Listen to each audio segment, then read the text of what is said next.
Hi hello friends, welcome back to one more mini vlog అండి. ఎలా ఉన్నారు? Happy Sunday అందరికీ. నల్గొండలో పొద్దున్నే వర్షం అయితే స్టార్ట్ అయిపోయిందండి. చాలా రోజుల తర్వాత మనసుకి ప్రశాంతంగా అనిపించింది వర్షాన్ని చూసి. సో ఈరోజు అమావాస్య కాబట్టి పొద్దున్నే ఇంట్లో పనులన్నీ కంప్లీట్ చేసుకొని పూజ అయితే స్టార్ట్ చేసుకున్నాను. పూజ కూడా కంప్లీట్ అయిపోయింది.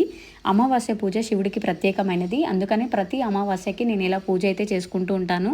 ఈ అలవాటు మీలో ఎంతమందికి ఉంది అనేది నాతో షేర్ చేసుకోండి. ఒకటి, మనసు ప్రశాంతంగా ఉండాలి అంటే మనుషులకి దూరంగా దైవారాధనకి దగ్గరగా ఉండాలి. ఎందుకు అనంటే బయట ఎక్కడ చూసినా కల్తీ జనాలు ఎక్కువైపోతున్నారు.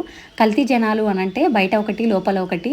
సో బయట ఎవరిని నమ్మాలో అర్థం కాని పరిస్థితి అనమాట. నాకు ఇప్పటికీ ఒక విషయం అర్థం కాదు. లక్షలు పెట్టి పండగలు చేస్తారు, లక్షలు పెట్టి పూజలు చేస్తారు.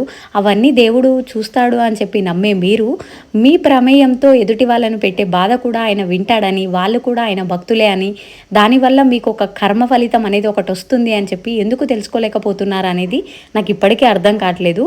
మీరు చేసే పూజలు ఒకటే కాదు, మీరు చేసే పాప పుణ్యాలు కూడా దేవుడు చూస్తూ ఉంటాడు.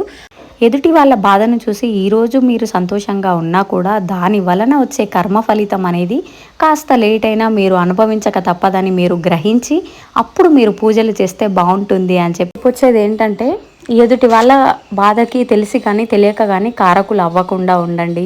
దేవుడి పట్ల కాస్త భయాన్ని ఉంచుకోండి అని చెప్పి చెప్తున్నాను అనమాట. నెక్స్ట్ వీడియోతో మళ్ళీ కలుద్దాం. బాయ్.